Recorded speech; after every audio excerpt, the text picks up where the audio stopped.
로마서 9장 19절로 29절 말씀을 통해서 하나님의 사랑이라는 제목을 가지고 우리 함께 은혜를 받도록 하겠습니다.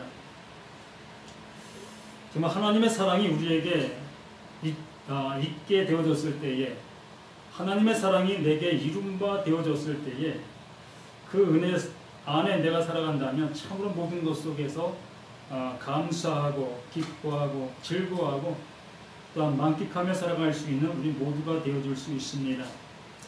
지난주에 18절까지 우리가 말씀을 보았는데 17절부터 다시 한번 말씀을 보면, 로마서 9장 17절부터 말씀을 다시 한번 보면, 성경이 바로에게 이르되 내가 이 일을 위하여 너를 세웠으니 곧 너로 말미암아 내 능력을 보이고 내 이름이 온 땅에 전파되게 하려 함이라 하셨으니, 그런즉 하나님께서 하고자 하시는 자를 긍휼히 여기시고 하고자 하는 자를 완악하게 하느니라 라는 말씀으로 우리에게 말씀해 주십니다. 그러니까 하나님께서는 이 긍휼히 여길 자를 긍휼히 여기셨고 또 완악하게 되어질 자를 완악하게 되어지게 하셨다라는 그 말씀을 해주시는데, 이 말씀은 앞에 나온 이 긍휼을 베풀 자를 긍휼히 여기셨고 또 완악하게 할 자를 완악하게 하셨다라는 말은 둘 다 똑같은 그러한 모습에서 말씀하신 거예요. 똑같은 마음, 하나님의 똑같은 마음을 거기에 담아 두신 것이다 라는 얘기입니다. 정말 긍휼히 여길 자라는 그 긍휼히 여김 받은 사람은 그가 긍휼히 여김 받을 짓을 해서 긍휼히 여김을 받았다는 얘기가 아닙니다. 정말 하나님 앞에 긍휼을 입을 수도 없는, 사랑을 받을 수도 없는 그러한 상태에 있는 그 사람을 하나님께서는 하나님의 사랑으로 사랑하셨다, 긍휼히 여기셨다라고 말씀하시는 것이고, 또 완악하게 그냥 내버려 두셨다, 완악하게 하셨다는 것은 그 완악하게 하게 하심으로 인해서 자신의 상태를 알 수 있고 볼 수 있는 그 모습 되게 하신다는 얘기입니다. 그러니까 우리 자신들의 그 모습 속에서 나 자신이 완악한 그 모습을 내가 알게 되어졌을 때에 그 완악함으로 인해서 하나님 앞에 돌아오게 되어지는 그것이 하나님의 사랑이다라는 얘기지요. 그러니까 긍휼을 받은 자도 하나님의 사랑을 받은 것이고 완악하게 되어진 그도 하나님의 사랑을 받은 자다라는 얘기입니다. 우리는 이것을 우리가 잘못 생각하는 그러한 모습 속에서 긍휼히 여길 자만 긍휼히 여김 받고 또 이 버림받을 자는 그냥 버림받는다, 이러한 개념으로 이러한 말씀들을 받아들이게 되어지면 참으로 하나님의 말씀을 이 하나님의 의도와는 상관없이 내 생각과 내 어떠한 그 생각으로 인해서 하나님의 말씀을 그릇되게 만들어가는 그 모습이 되어진다는 얘기입니다. 그래서 하나님의 생각은 오직 하나밖에 없어요. 하나님의 뜻 안에서 모든 사람을 다 구원해 주시기 위한 것, 모든 사람이 다 진리를 아는 데 이르기를 원하는 것이 하나님의 마음이고 하나님의 계획이라는 얘기입니다. 그렇기 때문에 긍휼히 여기는 것도 하나님의 계획이고 또 완악하게 되어지게 하는 것도 하나님께서 사랑을 베푸시는 방법이라는 얘기입니다. 그런데 이것을 우리가 잘못 알게 되어지면 우리의 신앙이 또 잘못된 모습으로 가게 되어진다는 얘기입니다. 그러므로 하나님께서는 하나님의 어떠한 계획을 정해 놓으시고 그 정해 놓으신 그곳을 향해서 나오는 자에게는 어느 누구도 하나님께서는 물리치지 아니하시고 다 용서와 긍휼로 사랑으로 안아주신다라는 그 모습을 우리에게 말씀해 주시는 것입니다. 그래서 하나님께서는 하고자 하시는 자를 긍휼히 여기시고 하고자 하는 자를 완악하게 하신다. 이 앞에 말이나 뒤에 말이나 똑같은 내용을 가지고 있는 말이라는 얘기입니다. 긍휼히 여기는 것이나 완악하게 하는 것이나 이 똑같은 내용, 똑같은 하나님의 사랑이 그 안에 존재하고 있는 말씀이라는 얘기입니다. 나를 한번 여기 말씀에다가 비추어서 한번 생각해 본다면, 나라는 존재가 하나님 앞에 긍휼의 여김을 받을 수 있었던 나인가? 또 내가 이 세상 가운데에서 뭐 선한 모습으로, 착한 모습으로 많은 사람들에게 법 없어도 살 사람이다 라고 지목받으면서 내가 살아왔는가? 이러한 여러 가지 모든 모습, 모든 정향을 나 자신의 모습을 본다 할지라도 이 말씀에 내가 어디에 속할 수 있겠느냐는 거예요. 내가 긍휼의 여김을 받을 자로 있었던가, 아니면 내가 완악한 그러한 상태의 모습의 존재로 살았었던가. 이 모든 모습에서 내가 본다면 나는 후자의 모습이라는 얘기입니다. 후자. 나의 모습은 완악한 모습으로 이 세상 가운데에서 살아왔던 나라는 얘기입니다. 이렇게 완악한 나 상태로 살던 나에게 하나님께서 긍휼을 베풀어 주시사 그 예수로 인해서 구원에 이를 수 있는 그 은혜와 은총을 주셨다라는 얘기입니다. 이것이 바로 긍휼을 베풀 자에게 긍휼을 베풀고 완악하게 할 자를 완악하게 했다라고 말씀하시는 거예요. 그런데 19절에 우리 이렇게 말씀하시죠. 혹 내가 내게 말하기를 그러면 하나님이 어찌하여 허물하시느냐? 누가 그 뜻을 대적하겠느냐? 그러니까 하나님이 하시고자 하시는 그 모든 일들을 왜 그렇게 하십니까? 라고 반문할 수 없다는 얘기입니다. 하나님, 나를 왜 이렇게 완악하게 지어 놓으셨습니까? 나를 이렇게 포악하게 만들어 놓으셨습니까? 라고 하나님을 향해서 이렇게 질문할 수가 없다는 거예요. 질문할 수가 없다는 얘기입니다. 그것도 하나님의 사랑의 모습이었으니까. 내가 그러한 그 모습 속에서 나를 볼 수 있게 하시려고 하시는 것이 하나님의 사랑이시니까. 하나님은 전 인류를 멸하고 하더라도 하나님의 사랑을 알게 하시려고 하시는 것이 하나님의 뜻이라는 얘기입니다. 노아의 8 식구만 그 방주에 들어가게 하시고 모든 인류, 모든 사람들을 다 죽게 만드시는 그것이 하나님의 사랑이라는 얘기예요.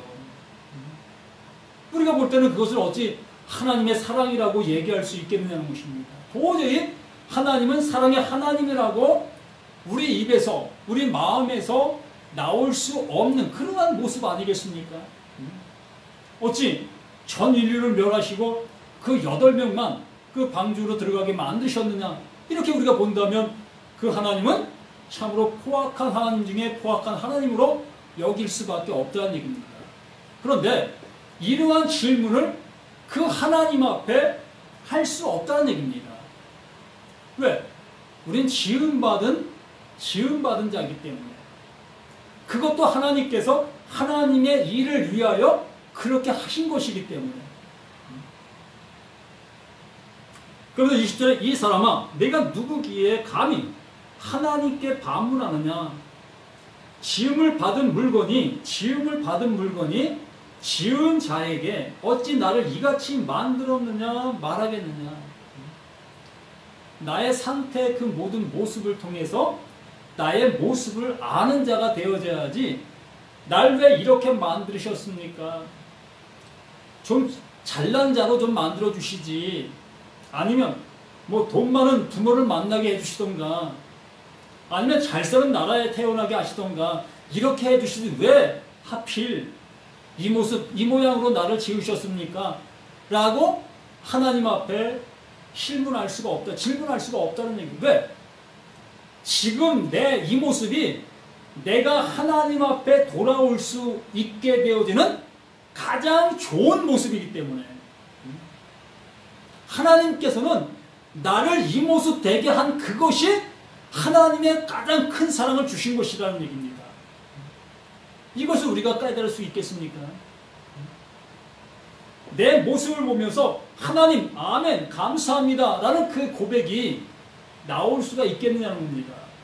그 고백이 나온다는 것은 내 모습을 통해서 그 하나님을 알게 된 자, 그러한 자가 비로소 하나님 감사합니다, 내 모습, 이 모습으로 인해서 내가 하나님의 사랑을 받을 수 있게 되었군요 라고 고백할 수 있는 우리 자신이 될 수가 있다는 것입니다.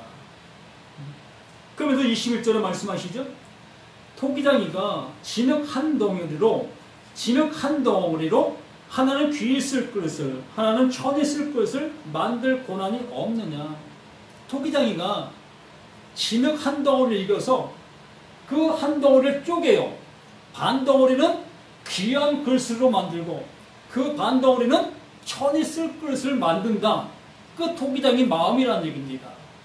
그런데 그 마음이라는 그 모습은 그 토기장이가 그 귀하게 쓸 그릇도 토기장이가 그것으로 쓰려고 만드는 것이고, 천하게 쓸 그릇도 그 토기장이가 그것을 쓰려고 만드신 것이라는 얘기예요. 그렇기 때문에 그릇으로 지음받은 나로서는 어떠한 모습이 그 지은 자를 향해서 얘기할 조건이 없다는 거예요. 이 모습으로 지음받아 하나님의 그 거룩함을 담아주시기 위한 그 그릇의 모습이라는 얘기입니다. 그러니까 귀하게 지음받은 그 그릇도 그 토기장이 가지고 있는 것을 거기다 담는 것이고, 천하게 쓸 그릇도 토기장이가 가지고 있는 그것을 거기에 담는 거예요. 그러니까 토기장이 것을 거기다 담는 것입니다. 그 주인 것을 그 그릇에 담는 거예요. 그러므로 그 그릇들이 주인 것이 담겨지면 되는 거예요. 좋은 것이 담겨지지 않았다고 해서 멸망받는 것이 아니고, 나쁜 것이 담겼다고 해서 멸망받는 것이 아니고, 하나님 그 토기장, 그 창조자 것이 내게 담겨지면 큰 구원받는 것입니다. 천하게 구원받으면 어떻고 귀하게 구원받으면 어떻습니까? 뭐 천국에 빈부 격차가 있겠습니까? 천국 가면 좋은 집 있고 나쁜 집 있겠습니까? 천국에? 예? 그러세요? 그래요? 예? 천국에 정말 좋은 집이 있고 허름한 집이 있다면 그게 무슨 천국이에요? 세상만도 못하지.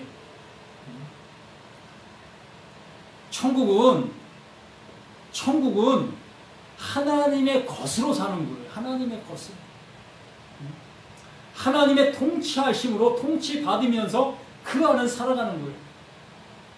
그러므로 하나님이 주시는 건 모두에게 똑같은 그 은혜를 주시는 거예요. 그래서 천국에는 격차가 없다. 그러므로 이 세상 속에 내가 좀 천하게 지금 현재 존재하고 있다 할지라도 그것에 우리는 불만의 그 모습이 아니라, 하나님이 나를 이러한 모습 되게 하신 하나님의 이유가 있겠지. 바로 그 이유가 바로 내 모습이야 라는 그 마음을 내가 수용하게 되어진다면, 아멘하게 되어진다면, 그때부터 우리는 감사가 되는 거예요. 이 모습에게만 하나님께서 주시려고 하는, 나에게 주시려고 하는 그것을 이 모습에게만 담을 수 있는 것이었구나. 그래서 이 모습 되게 해주셨구나. 이것이라는 얘기입니다. 이것을 아는 자가 복인 거예요.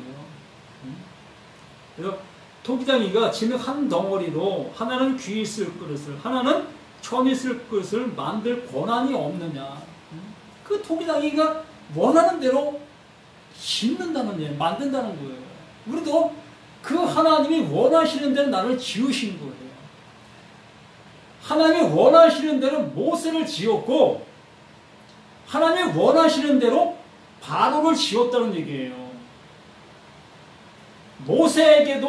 모세에게서도 하나님이 하나님 되심을 나타내 보인 것이고, 바로에게서도 하나님이 하나님 되심을 나타내 보이신 거예요. 그것을 아는 자가 구원이라니까요.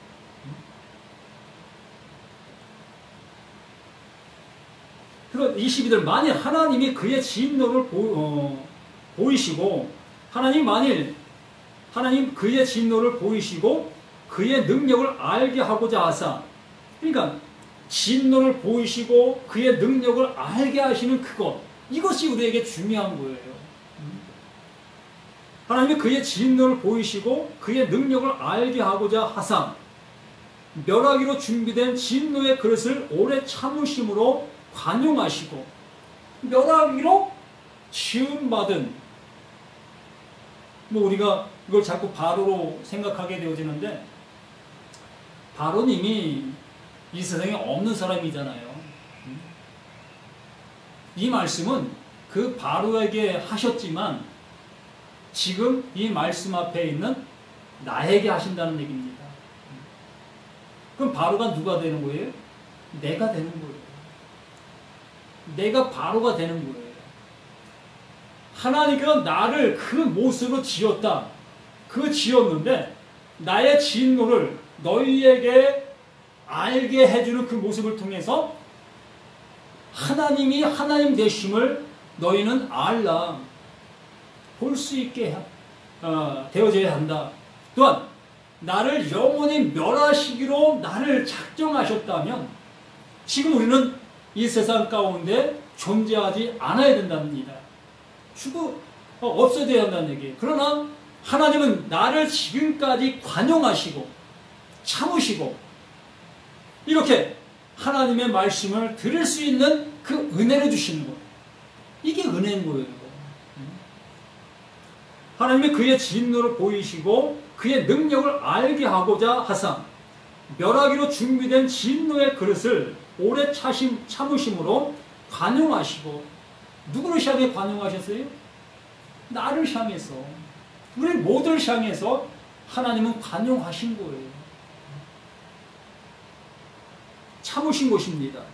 또한 영광 받기로 예비하신 바 긍휼의 글에 대하여 그 영광의 풍성을 알게 하고자 하셨을지라도 무슨 말을 하리요?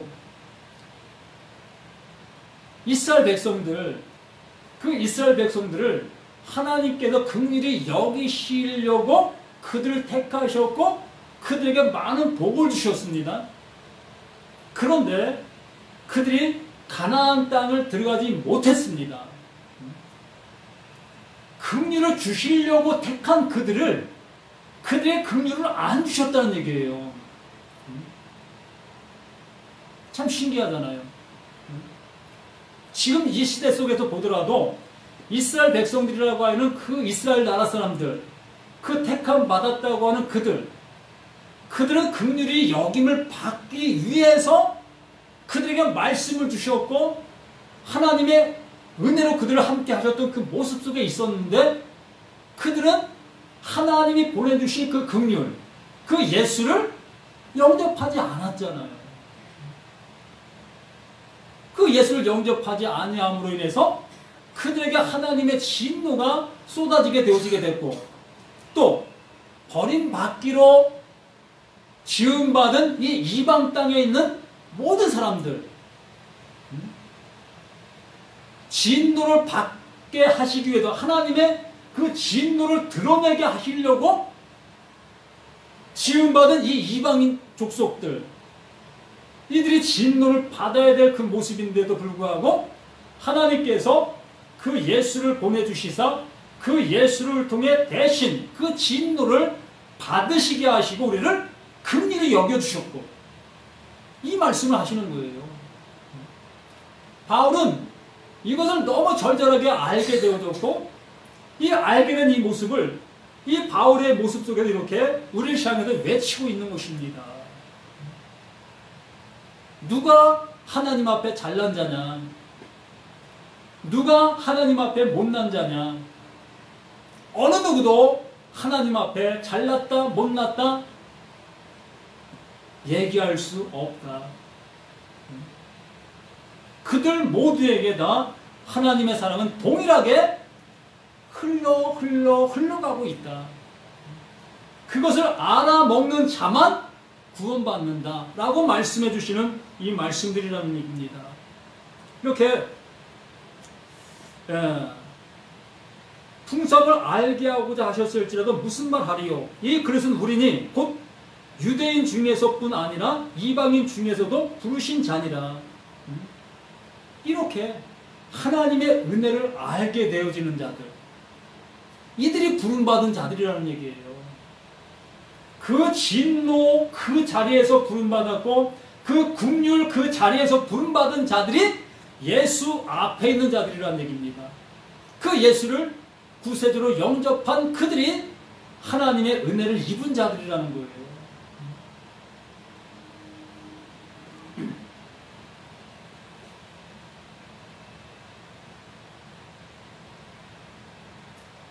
그래서 25절에 이렇게 말씀하시죠. 호세아의 글에도 이르기를 내가 내 백성 아닌 자를 내 백성이라. 이렇게 하나님께서 호세아 선지자를 통해서도 이미 예언해 주신 그 말씀이 바로 이것이지요.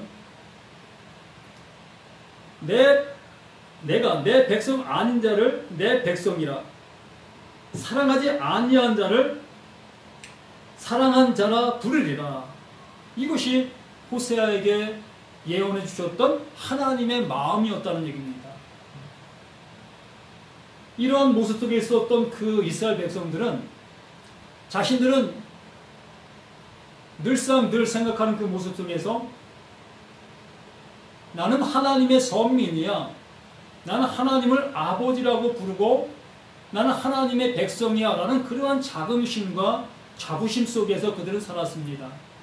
그러면서 이방 족속들을 향해서는 사람같이도 여기지 아니하고 또 말도 섞지 아니하려는 그러한 모습 속에서 그 이스라엘 백성들이 살아왔습니다. 그런데 신기하게 하나님은 그들을 버리시고 그들이 멸시하는 이방 족속들을 이 구원하시는 그 은혜를 베푸신 그 모습, 그것이 우리라는 얘기입니다. 그렇다고 해서 우리가 또 자만할 이유도 없는 것이에요.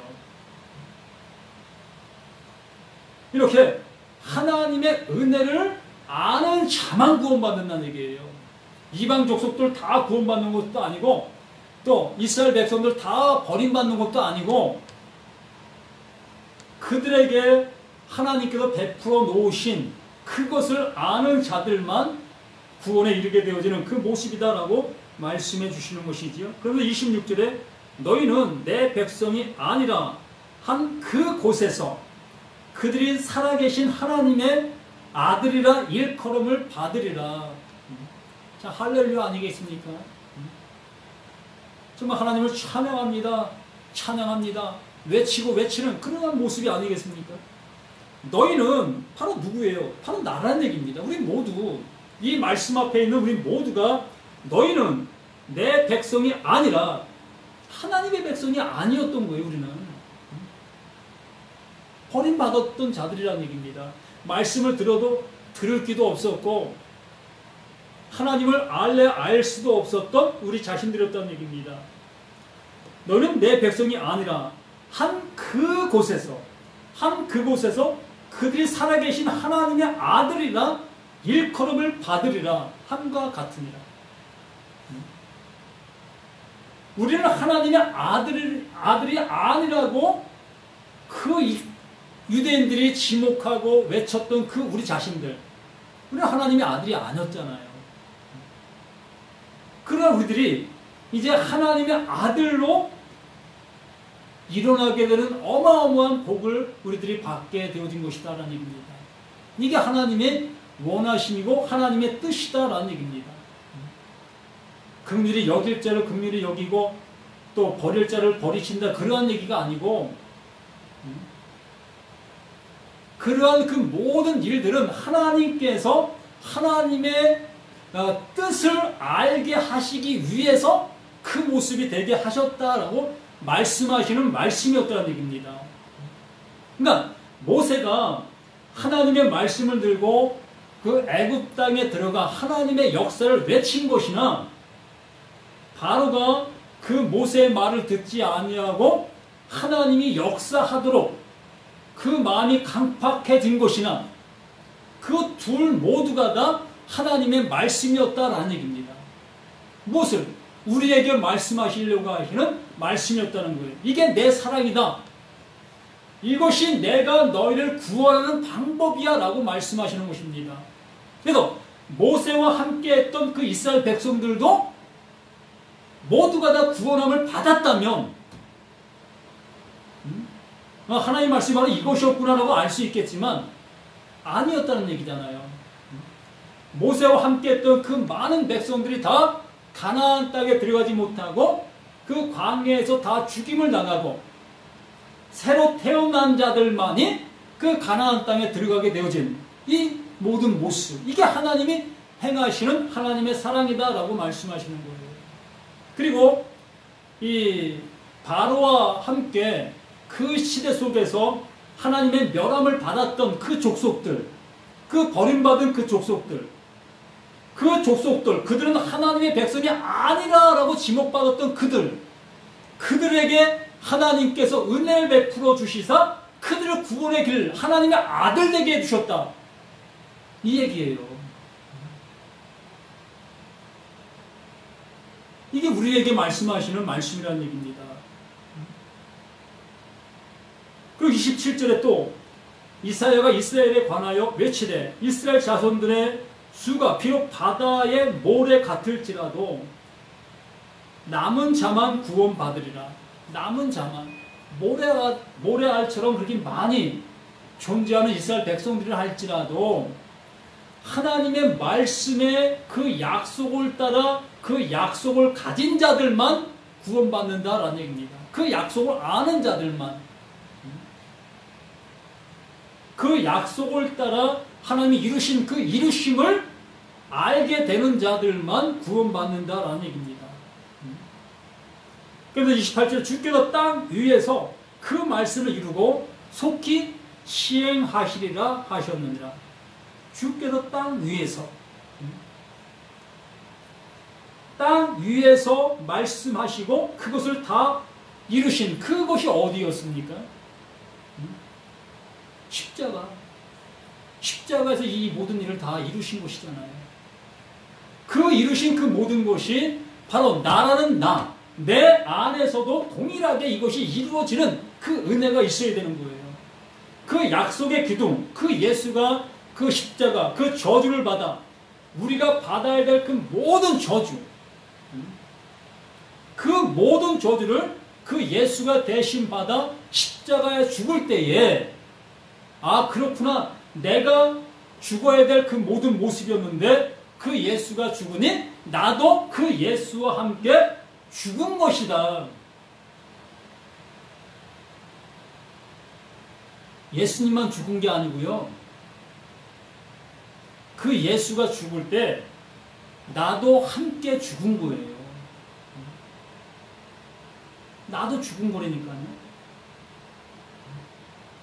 그 멸망받을 하나님의 진노를 받아야 될 나는 그 예수가 그 진노를 받아 죽을 때에 나도 함께 죽은 것입니다. 그렇기 때문에 우리에게 진노가 더 이상 없다는 얘기예요. 또다시 우리를 향해서 그 진노가 우리를 향해서 다가올 수가 없다는 것입니다. 죽은 자에게 무슨 진노가 더해질 수가 있겠습니까? 죽은 자를 막말로 난도질을 한다고 한들 죽은 자가 아픔을 느낍니까? 괴로워합니까? 그냥 죽은 자는 그냥 죽어있는 그 모습 속에서 그냥 죽음이에요. 그냥 더 이상 그 아픔이, 그 저주가, 그 모든 것들이 그 죽은 자를 향해서는 쏠 수가 없는 거예요.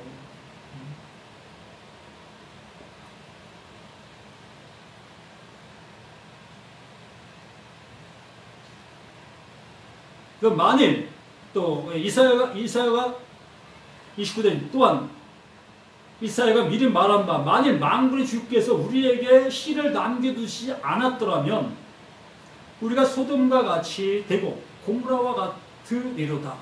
이게 나의 상태, 나의 모습을 얘기하는 것입니다. 하나님께서 그 씨를 남겨두지 않았다면 그 씨가 누구예요? 그 예수, 말씀으로 오신 그 예수, 말씀이 육신이 되어 우리 가운데 오신 그 예수, 그 예수를 남겨두지 않았다면 우리는 소돔과 고모라와 같이 멸망받아야 된다는 얘기입니다. 멸망받을 족속이라는 얘기, 멸망받을 나라는 얘기입니다. 헤어나올 수 있는 어떠한 방법도, 어떠한 것도 없다는 얘기예요. 하나님의 긍휼이 내게 입혀질래야 지펴질 수 없고, 하나님의 진노만이 나에게 뿌려질 뿐이었다는 얘기입니다. 나의 모습이 이렇다는 얘기예요. 그런데 하나님께서 씨를 남겨 놓으심으로 그 씨로 인해서 우리가 살 소망이 생겼다는 얘기지요. 그 얘기를 하고 있는 거예요. 만일 만군의 주께서 우리에게 씨를 남겨두지 아니하셨더라면, 그 예수를 남겨두지 않았더라면, 그 예수를 우리 가운데 그 약속으로 보내주시지 않았더라면 우리는 살 자가 한 명도 없다. 모두가 다 멸망이고 모두가 다 둘째 사망, 영원한 불못에 들어가 영원한 그 모습에 살아갈 수밖에 없는 게 우리다라는 얘기입니다. 그런데 씨를 남겨두셨음으로 인해서 우리가 소돔과 같이, 고모라와 같이 그러한 멸망을 당하지 않게 해주셨다라는 것을, 이것을 알게 해주시고 있는 거예요. 그래서 19절로 29절 말씀이 이게 하나님의 사랑이야 라고 우리에게 말씀해 주시는 것입니다. 우리는 모세는 하나님 앞에 사랑받은 자고 바로는 하나님 앞에 악한 자로 쓰임받은 것이기 때문에 이 바로와 같은 그러한 자는 절대적으로 구원받을 수 없다, 버림받은 자다 라고 우리는 그냥 단정 짓게 됩니다. 그래서 칼빈의 이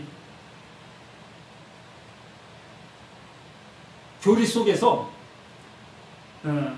선택된 자와 유기된 자라는 그러한 것을 우리가 쉽게 받아들일 수밖에 없었던 것이지요.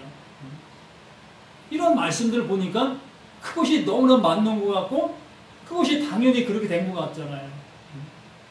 모세는 선택받은 자로서 하나님의 사랑을 받았고, 바로는 선택받지 못한 자로서 악한 도구에 쓰임받았고, 이런 모습이 되어지니까 선택받은 자가 있고 선택받지 못한 자가 있구나, 이렇게 우리가 생각하게 되어지게 되는 것입니다.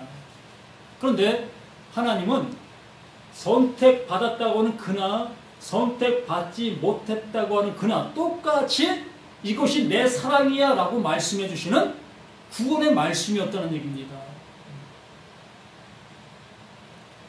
나라는 존재가 바로와 같이 버림받은 존재였었고, 우리에게는 이 모세와 같이 하나님의 사랑을 입을래야 입을 수 없었던 나라는 얘기예요. 그럼 내가 유기된 자잖아요.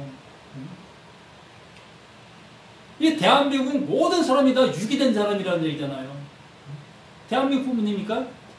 이스라엘 그 나라 외에 모든 나라가 다 유기된 백성이라는 얘기입니다. 아니, 이스라엘 백성들도 100% 유대인 그 혈통을 가진 사람이 있겠습니까? 아마 80% 이상은 혼혈족일 겁니다. 이스라엘 그 백성들도. 그 수천 년 동안 식민지 생활을 하고 또 땅 없는 생활을 한 그 모습 속에서 어찌 그 혈통들을 지킬 수가 있었겠습니까? 남자들은 모르겠습니다. 자기 혈통 지킨다고 했을 수는 있겠지만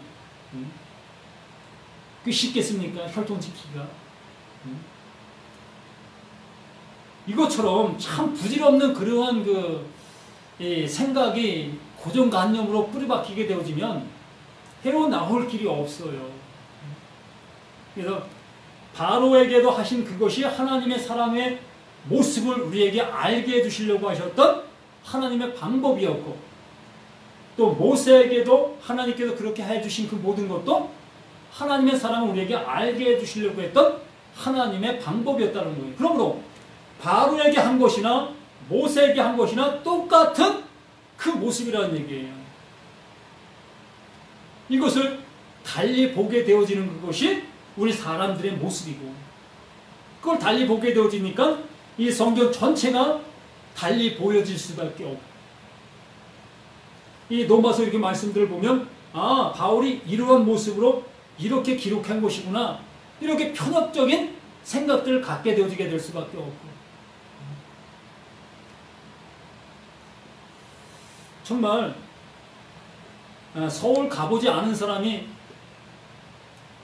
서울 가본 사람을 이긴다는 말이 바로 이런 얘기에서 나오는 거예요. 진리로 알지 못하는 그 모습 속에서, 진리를 모르고 있는 그 상태에서 내가 진리를 안다 여기고 있는 그 모습이 모든 사람들을 넘어지게 하는 그 길잡이가 되는 것입니다.